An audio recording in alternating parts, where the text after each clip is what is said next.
Característica do padrão granulomatoso é justamente, né, a presença de uma reação inflamatória, tá? Onde o principal componente vai ser o estiócito, né? Aqui a gente tem uma representação esquemática, tá? Desse processo onde se forma essa estrutura arredondada que se chama granuloma, né? E que vai acontecer a partir, né, de um agente imunogênico, um antígeno de difícil degradação. Tá? Esse agente imunogênico pode ser uma bactéria, pode ser um fungo, pode ser um corpo estranho, tá? Pode ser uma neoplasia, pode ser um componente tecidual alterado, ou a gente pode não saber qual exatamente é o antígeno que desencadeou esse processo. Tá? Então, no processo granulomatoso, a gente vai usar a palavra antígeno no sensu lato, né? Como qualquer elemento que desencadeie esse tipo de processo inflamatório. Então, resumidamente, o que acontece no processo granulomatoso é que um estiócito, apresentador de antígeno, tá, vai apresentar, então, essa molécula para um receptor de linfócito T, e esse linfócito T, geralmente uma célula CD4 positivo, TH1, esse linfócito T vai liberar um padrão de linfocinas que vai atrair monócitos circulantes para um determinado sítio, no qual ele vai sofrer uma transformação do citoplasma, tá? Então ele vai adquirir um citoplasma grande, o núcleo também vai aumentar de tamanho, essas células vão adquirir uma capacidade de agregação e vão ficar assim com um aspecto histológico semelhante a uma célula epitelial. Daí o nome estiócito epitelioide, né? Porque parece epitélio, mas não é. Tá? Parece epitélio porque é uma célula com citoplasma grande e que fica lá juntinho das outras. Né? E a célula gigante, o estiócito gigante, que é fruto, né, da coalescência de vários estiócitos, então formando três tipos principais de células, né, que são classificadas de acordo com a disposição do núcleo em células do tipo Langerhans, corpo estranho ou Tuttle. Tá? O granuloma é uma estrutura dinâmica. Tá? Então, as células vão chegando aqui na periferia e conforme elas vão se aproximando aqui da região central, elas tendem à morte celular. Tá? Porque o granuloma é uma estrutura onde são liberados, né, vários componentes celulares para digerir, para destruir antígenos. Tá? O granuloma é uma arma de destruição de antígenos. Né? Então, nesse processo aí da liberação dessas substâncias tóxicas para digerir os antígenos, tanto no meio extra quanto no meio intracelular, você acaba tendo uma tendência aí à própria digestão celular no granuloma. O granuloma, então, é formado, né, por estiócitos epitelioides. Aqui a gente tem a representação mesmo histológica, né, dessa estrutura do granuloma. Então, um agregado de estiócitos epitelioides. Geralmente, a gente vai encontrar os estiócitos multinucleados ou células gigantes. Tá? Essas células gigantes, eventualmente, podem não estar presentes, mas elas estão na maior parte dos granulomas. Tá? E um achado comum, mas também que não é em 100% dos casos, é a presença de células linfóides, de linfócitos, na periferia dos granulomas, que é o chamado halo linfocitário. Tá? Fazem parte também da estrutura do granuloma fibroblastos, né, que fazem aqui como se fosse um limite dessa estrutura. Então, esse aqui é o clássico do granuloma com os seus elementos principais. Levando em conta as características morfológicas dos granulomas, a gente pode classificar essas estruturas em granulomas compactos. Tá? O que são granulomas compactos? São aqueles granulomas onde os estiócitos são fortemente aglomerados, compactados. Tá? Eles quase não têm a participação dentro do granuloma de outras células, né? E praticamente eles não têm necrose, né? que são elementos que a gente vai encontrar em outros tipos de granuloma. Aqui a gente tem dois exemplos de granulomas compactos, o chamado granuloma sarcoídico, que é também conhecido como granuloma desnudo, porque ele não tem halo linfocitário, e os granulomas tuberculoides, tá? Que são aqueles granulomas que apresentam halo linfocitário. Nesse grupo, né, de doenças granulomatosas, os granulomas compactos, tá? A gente vai encontrar etiologias importantes, né? Então, o protótipo aí do granuloma compacto é a sarcoidose. Tá? Então, o granuloma mais compacto que tem vai ser a sarcoidose, os estiócitos fortemente agregados, tá? E que, inclusive, tendem, né, a evoluir com cicatriz, formando uma fibrose, cicatrizes, né? É um granuloma que evolui com uma fibrose cicatricial, tá certo? Outras doenças importantes também aqui nesse grupo, tá? Processos que a gente chama de sarcoidose-like, como a histoplasmose, leishmaniose, a hanseníase tuberculoide, aqui representada. Então, na hanseníase tuberculoide, eu tenho granuloma compacto, porém com halo linfocitário. E outras doenças também, como a tuberculose, a necrobiose lipoídica, algumas reações do tipo corpo estranho e até em doença granulomatosa, droga induzida por medicamentos. Tá? Essa subdivisão morfológica dos granulomas, né, então, vai ter os compactos, vai ter os necrotizantes e vai ter os supurativos, ela guarda uma certa correlação com a etiologia. Então, por isso que ela é importante, tá certo? Então, a gente está vendo aqui que tem um padrão de etiologias que se correlaciona com esse tipo de granuloma, embora, tá? Algumas etiologias a gente vai encontrar também outros padrões, tá certo? Mas é importante a gente tentar fazer essa correlação, tá? Entre o achado do granuloma. Então, se eu acho um granuloma de padrão compacto, tá? Eu já vou dar uma restringida aqui nas minhas etiologias. Bom, então a gente vai falar um pouquinho mais profundamente, né? Então, em todos os grupos a gente está vendo que tem umas doenças que são mais importantes. Vamos falar da hanseníase, né? Que também é importante clinicamente, cai todo ano no TED, tá? Então, a hanseníase é uma doença produzida por uma micobactéria, né? Que vai ter formas clínico-patológicas diferenciadas, tá? E que, no caso aqui da forma que cursa com os granulomas compactos de padrão tuberculoide, vai justamente se chamar hanseníase tuberculoide. Qual que é a característica morfológica da hanseníase tuberculoide? É a presença, então, de um processo granulomatoso, tá? Então, granulomas compactos, duros, que tem a participação aqui de células linfóides, então tem um halo linfocitário, ao longo do feixe vasculo nervoso. Então, quando eu vou aqui vendo onde está esse infiltrado, eu vejo que ele mais ou menos acompanha o feixe vasculo nervoso, que é uma característica, né, de quase todas as formas de hanseníase, tá? A lesão seguindo o feixe vasculo nervoso. Quadro clínico da tuberculoide, então são essas placas, né, que tendem a ter pápulas agrupadas na periferia, geralmente extensas, e que se caracterizam, né, pela presença também da lesão no nervo, no filete nervoso, a neurite. Tá? Então, a neurite, que é encontrada na hanseníase tuberculose, da hanseníase tuberculoide, ela vai ser encontrada em todas as formas de hanseníase. Na hanseníase indeterminada, na hanseníase bichoviana, ela vai ser mais importante na tuberculoide, né? Então você vai ter uma destruição granulomatosa dos filetes nervosos, tá? Porém, a gente pode considerar a neurite como marcador histológico mais comum da hanseníase, presente em todas as formas, independente, né, do quadro clínico ou do marcador histológico. Tá? Na hanseníase indeterminada, a gente não vai ter a formação de granulomas. A gente vai ter uma dermatite perivascular. Então, infiltrado linfomonocitário, né, um infiltrado que tem linfócito e tem estiócito não epitelioide ao longo do feixe vasculo nervoso. E aqui também, quando eu procurar lá embaixo na profundidade, no filete nervoso maior, ali no subcutâneo, a gente vai encontrar também uma neurite linfomonocitária.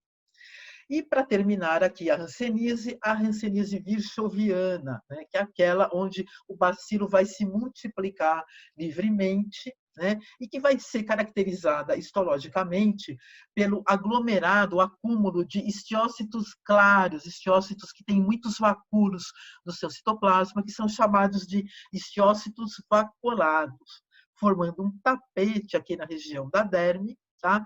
Respeitando uma faixa, né, de derme, aqui sem lesão, entre a epiderme e o aglomerado estiocitário, a gente vai ter essa faixinha que é chamada de faixa diurna, é uma faixa de derme sem lesão. né? Bom, na hanseníase virchoviana, a gente vai encontrar numerosos bacilos, né, dentro desses histiócitos xantomizados, ou xantomatosos, a mesma coisa, vaculados também, tá? E esses bacilos, eles podem ser colorados pelas colorações Phytophyraco, pelo W-Phyt também, você vai ter o bacilo corado em vermelho, tá? Aqui o quadro clínico da hanseníase virchoviana são lesões nodulares, por vezes confluentes, extensas. E na prática a gente acaba usando mais esta coloração especial, tá? Que é o Ziel-Nielsen, né?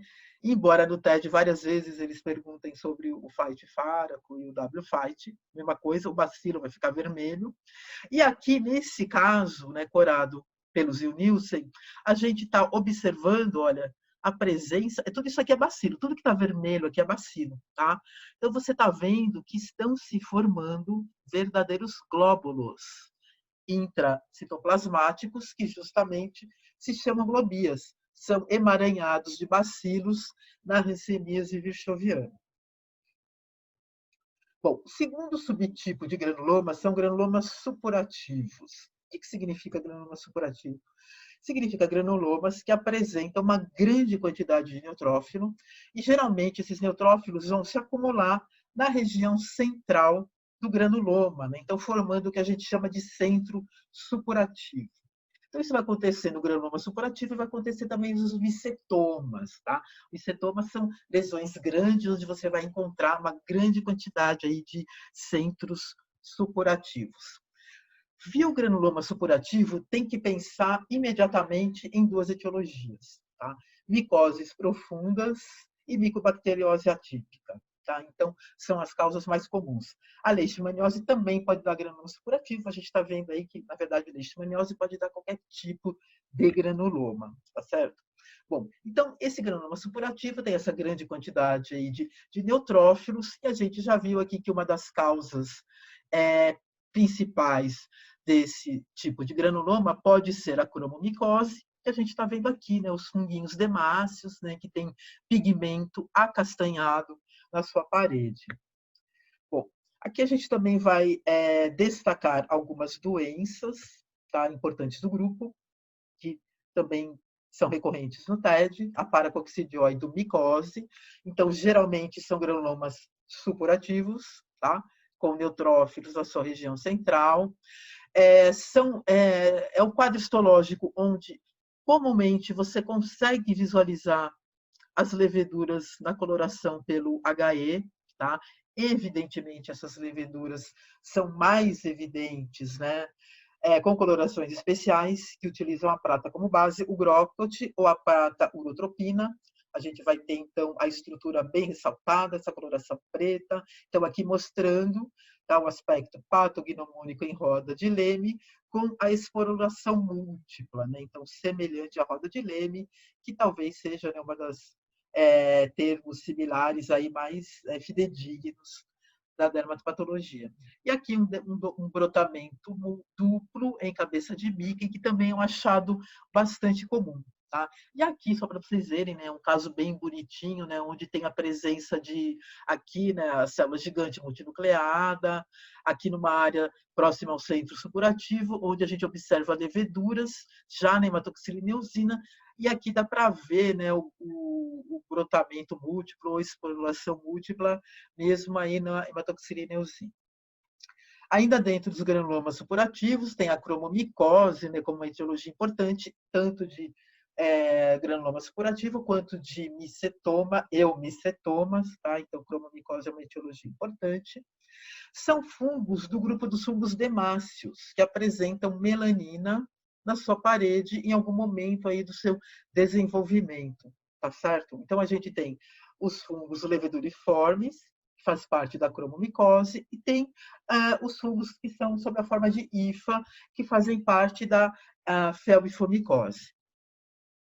Bom, aqui a gente tá vendo, então, múltiplos granulomas supurativos, contendo as leveduras pigmentadas, tá? Então, fácil detecção, não precisa de Grocot, não precisa de PAS.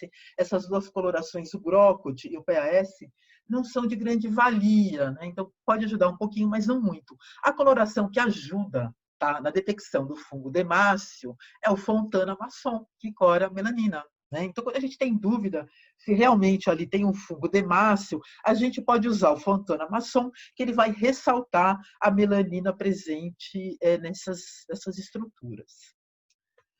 Bom, a última categoria de granulomas é dos granulomas necrotizantes. Tá? E aí a gente tem dois tipos de granuloma. Aqueles que desenvolvem necrose, então, durante o seu processo ali dinâmico, tá? Aquela correlação entre a estrutura granulomatosa e o antígeno ali que está para ser debelado, combatido, você vai ter uma grande necrose por uma grande liberação aí, extracelular de enzimas digestivas das células e dos antígenos. Tá? Nessa etiologia, a gente vai encontrar tuberculose, principalmente as formas graves de tuberculose, tuberculose miliar, por exemplo. Tá? A leishmaniose, olha ela aqui de novo, e a sífilis terciária. Tá? Então, na sífilis terciária também a gente vai ter a formação desses granulomas necrotizantes, que desenvolvem necrose. E tem um outro tipo de granuloma que, quando eu olho a histologia, ele também é necrotizante.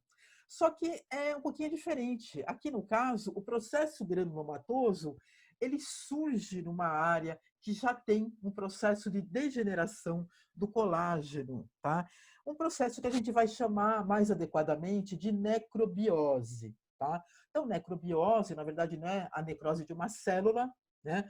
Mas é uma degeneração fibrilar aí do colágeno, tá? Ou da matriz extracelular, então levando aí a um processo granulomatoso secundário. Tá? Então, aqui no caso, a gente tem o exemplo de um nódulo reumatoide que se forma ao redor de uma área de degeneração fibrinoide. Tá? Então, esses granulomas são chamados de granulomas necrobióticos. Então, aqui se inclui a gota, o nódulo reumatoide, aqui representado, a gota que a gente vai encontrar cristais, né? Então cristais de urato em forma de asa de mosca, e vai encontrar também nesse grupo a necrobiose lipoídica e o granuloma anular, que são temas recorrentes aí na prova do TED. Tá? Então, granuloma anular. Então, granuloma anular é um processo granulomatoso que surge numa área de degeneração do colágeno, onde eu vou ter, basicamente, uma redução aí das fibras colágenas. Às vezes a gente encontra até a fagocitose, né, das fibras por esses estiócitos. A gente tem duas formas morfológicas de formação desses granulomas. Ele pode ser empaliçada, que é o mais comum, que é o que está representado aqui. Então, forma uma estrutura grande, né, que ocupa grandes áreas da derme. Então, está aqui a visão panorâmica, né, epiderme, derme. Está aqui o granuloma empaliçada. Aqui no maior aumento, tá? Então, os estiócitos aqui em volta, a área de degeneração aqui no meio. E o que vai acontecer nessa área de degeneração? Acúmulo de mucina. Então, para confirmar o diagnóstico de granuloma anular, eu preciso fazer o Alciambru, que aqui no caso a gente vê um Alciambru bem positivo, né? Então, mucina em azul, tá? A localização preferencial do granuloma anular é aqui na derme mais superficial, média, embora possa ser também profundo. Mas o mais comum é a derme média ou superficial. E tem uma forma de granuloma anular que a gente chama de intersticial, onde os granulomas são pequenininhos, tá? Então é mais difícil de você visualizar no menor aumento, tá? Então no menor aumento a gente vê melhor esse granuloma que a gente chama empaliçada. E clinicamente, né, a lesão é característica, tem esse nome anular, então são placas anulares que têm essa área central atrófica com as bordas elevadas. A necrobiose lipoídica. Tá? Então, na necrobiose lipoídica, eu também tenho uma degeneração do colágeno, só que, no caso, a gente vai encontrar um acúmulo de lipídios. Né? Então, quando eu faço coloração especial, nesse material que já foi fixado, submetido a gradientes de álcool, a diafanização por xilol, eu não vou conseguir encontrar a gordura. A gordura ela vai ter saído em grande quantidade aí no processamento histológico, então a coloração especial aqui não vai ser de grande valia. E o Alcion Blue vai ser negativo, porque não tem acúmulo de mucina. Tá? O aspecto histológico, quando eu olho principalmente no maior aumento, pode lembrar um pouquinho o granuloma anular, porque aqui também é uma degeneração do colágeno, tá certo? Mas não é aquele padrão que tem acúmulo de mucina. Na periferia, a reação granulomatosa, com células gigantes multinucleadas, e a tendência a ser bem profundo, profundidade. Tá? Então, pode chegar até no subcutâneo. A necrobiose lipoídica é uma causa de paniculite. O que é importante a gente saber do ponto de vista clínico da necrobiose lipoídica? A grande maioria dos casos de necrobiose lipoídica vai acontecer em pacientes diabéticos, tá? Então, existe essa correlação muito grande entre necrobiose lipoídica e diabéticos. Quando eu pego o pool dos pacientes diabéticos, só um percentual muito pequeno, tá? Assim, 0,3% dos pacientes diabéticos vai desenvolver necrobiose lipoídica. Porém, quando eu pego o universo das necrobioses lipoídicas, mais de 70% tem diabetes. Então, clinicamente, são essas placas atróficas hiperpigmentadas, geralmente na região anterior dos tornozelos. Então, isso é o clássico da necrobiose lipoídica, certo?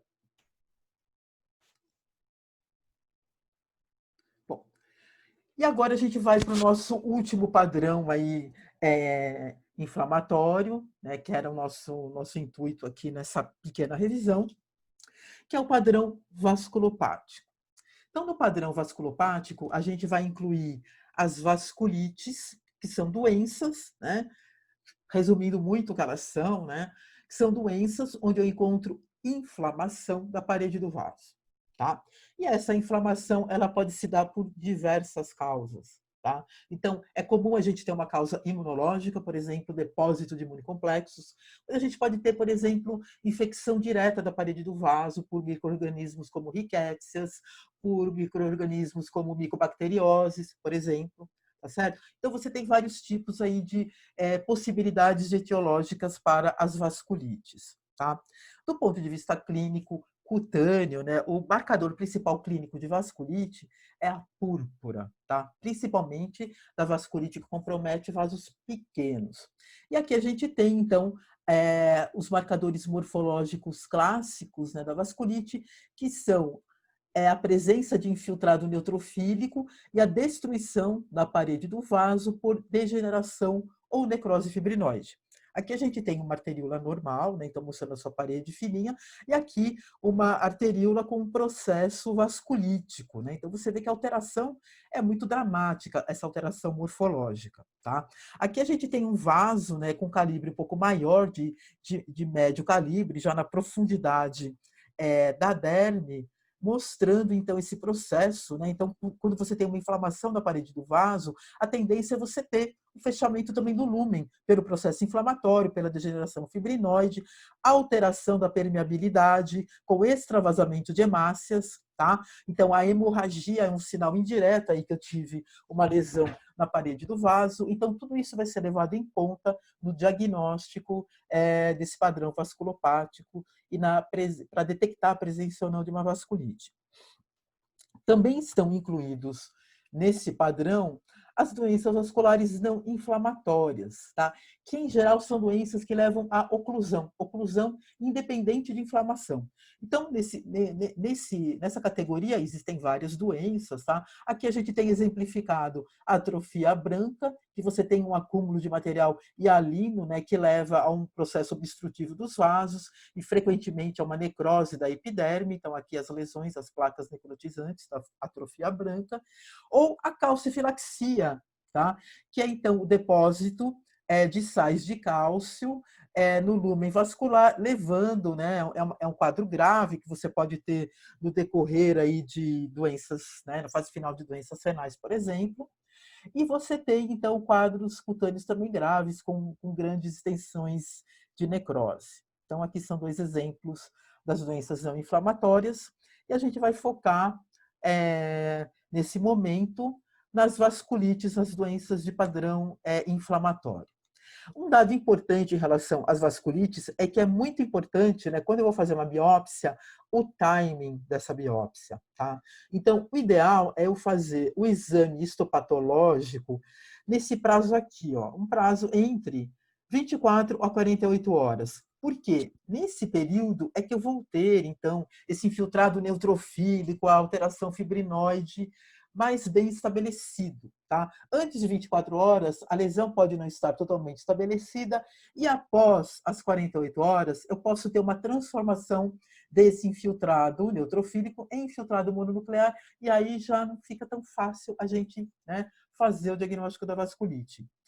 Porém, se eu quiser fazer imunofluorescência, que também aqui, né, causa imunológica é importante, depósito de imunocomplexo é importante, então tem doenças que a imunofluorescência vai ter um papel diagnóstico. Se eu pretendo, né, se eu tenho uma hipótese diagnóstica que vai ser importante fazer imunofluorescência, é melhor fazer entre, né, de 8 a 24 horas, tá? A partir da oitava até 24 horas, porque depois disso a gente vai ter uma degradação neutrofílica e aí vai prejudicar esse tipo de exame, tá? Então, muita atenção, né, nessa parte clínica aí, né, mas que está correlacionada com o exame histopatológico e com a imunofluorescência. As vasculites, elas são, né, classificadas, né, então é um capítulo bastante complexo, né, não da patologia, mas da medicina em si, né? São doenças com muitas repercussões sistêmicas, tá? Diagnóstico muitas vezes difícil e não tem uma maneira ideal de classificar as vasculites, tá? Então, hoje, né, o que a gente tem é uma classificação que utiliza o calibre do vaso comprometido, tá? Então, a gente tem três grandes grupos: aquelas que comprometem pequenos vasos, aquelas que comprometem vasos de médio calibre, né? Então, pequeno calibre, menor que 50 milimicras, né? Então, aqui a gente inclui os capilares, as vênulas pós-capilares, arteríolas sem elastinas, que estão na derme papilar e reticular superior, tá certo? Então, basicamente, derme superior, tá? Os vasos de médio calibre são aqueles entre 50 milimicras e 150.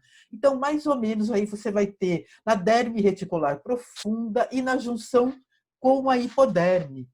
E vasos de grande calibre a gente só vai encontrar mesmo no subcutâneo, nas regiões mais profundas, né? Então, a maior parte das vasculites que acabam sendo vistas na dermatopatologia são aquelas de vasos pequenos, principalmente, tá? E de vasos de médio calibre.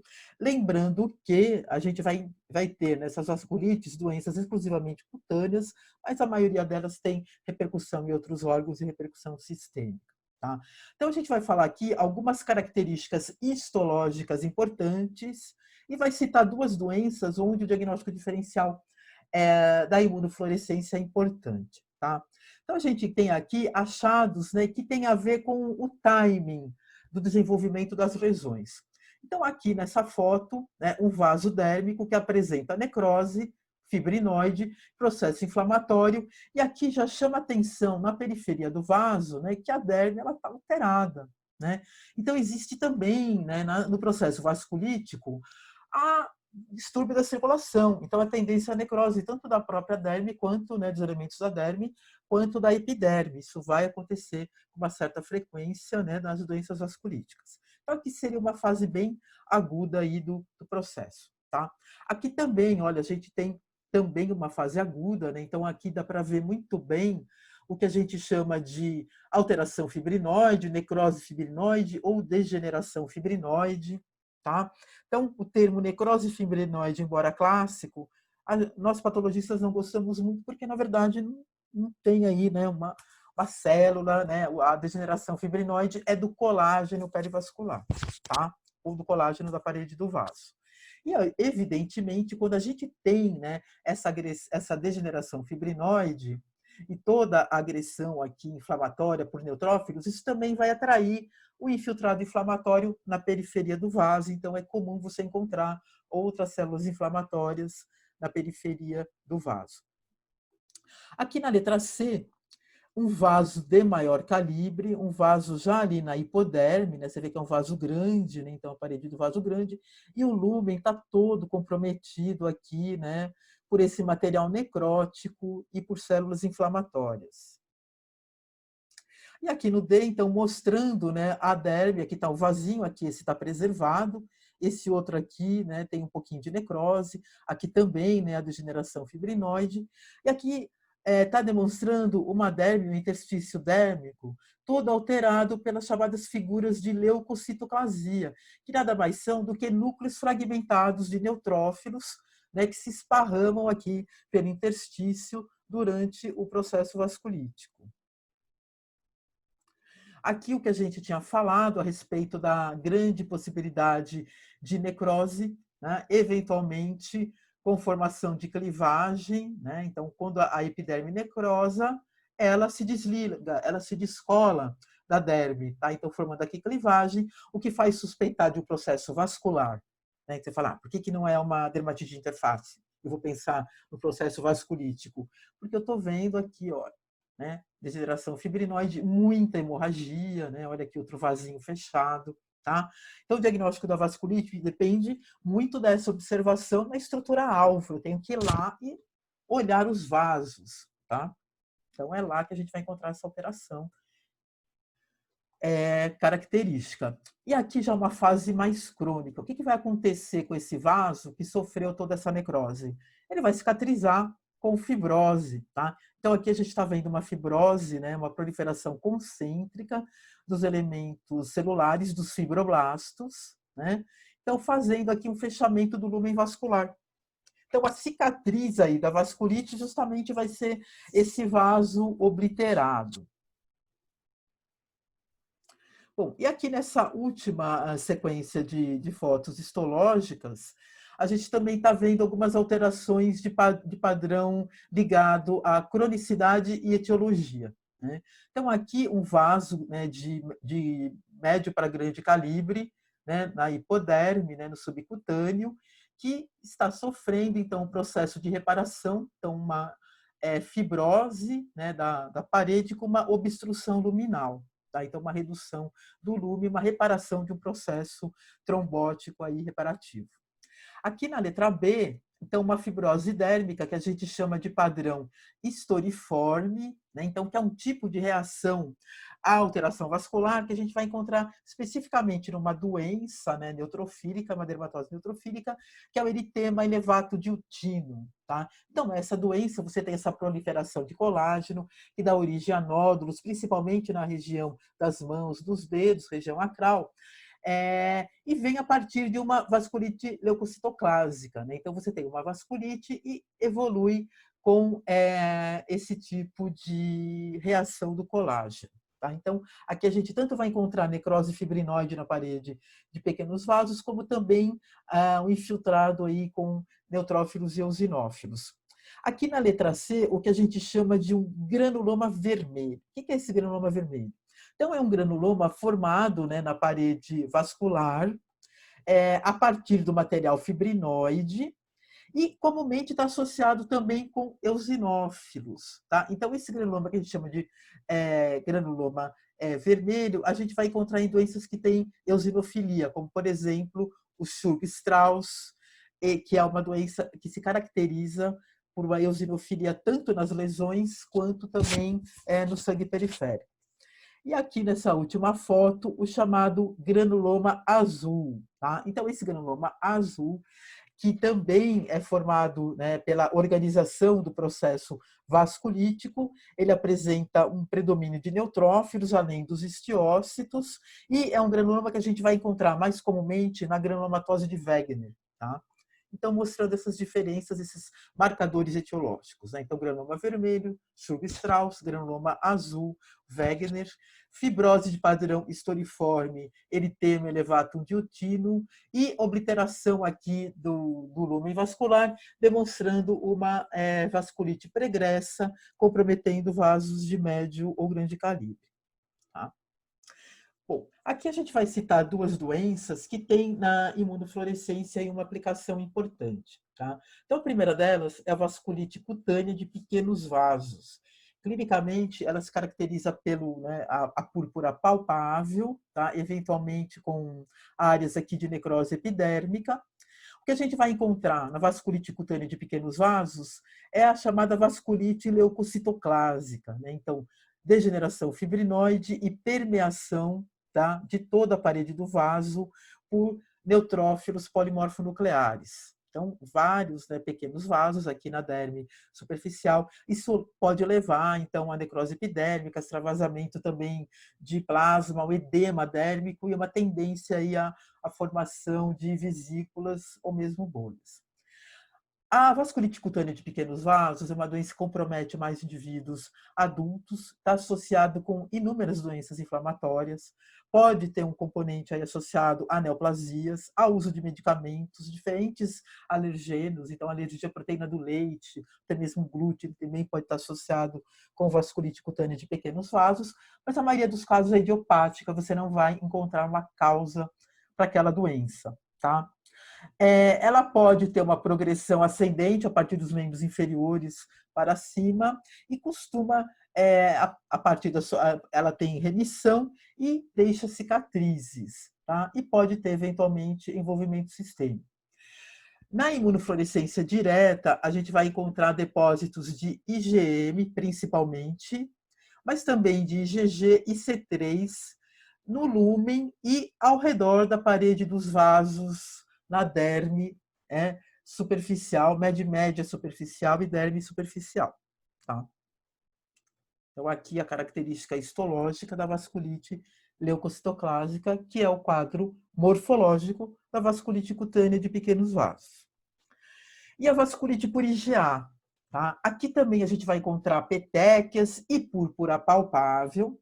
É uma vasculite que compromete basicamente crianças, né? Então é a forma de vasculite mais importante da infância.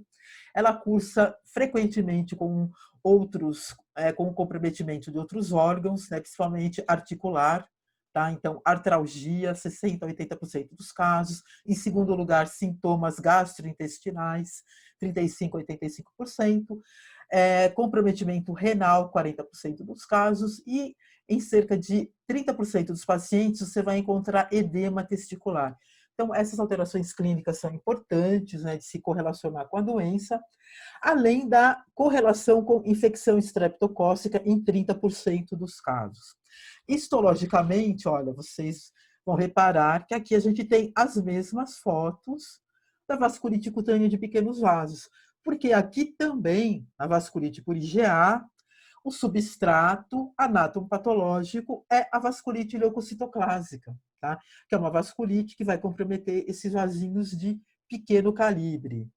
Porém, aqui na imunofluorescência, a gente vai encontrar depósitos granulares, tá? Granulares de IgA, C3 e fibrinogênio na parede vascular, na grande maioria dos pacientes, tá? Então, depósito granular de IgA, vasculite por IgA, vasculite cutânea de pequenos vasos, predomínio, né, de depósitos por IgM, certo? Bom, aqui o aspecto morfológico, né, característico, né, substrato morfológico, vasculite leucocitoclásica. Bom, gente, era isso que eu tinha para falar para vocês, né? Eu espero que tenha sido útil, que vocês tenham aproveitado, né? Que tenha servido para vocês entenderem, para quem já estudou, fazer uma revisão, para quem está começando agora na dermatopatologia, ter uma visão geral, que era o principal intuito dessa aula, dar uma visão geral sobre alguns aspectos, tá? A maior parte do tema, evidentemente, a gente não abordou, está aqui submersa, mas né, a gente pode, né, eventualmente, não só pode, como deve, né, fazer aí um mergulho profundo aí nessas águas bastante interessantes e importantes aí para a prática médica, para o benefício de muitos pacientes. Tá? Então, eu agradeço, né, a atenção de vocês e espero encontrá-los em breve.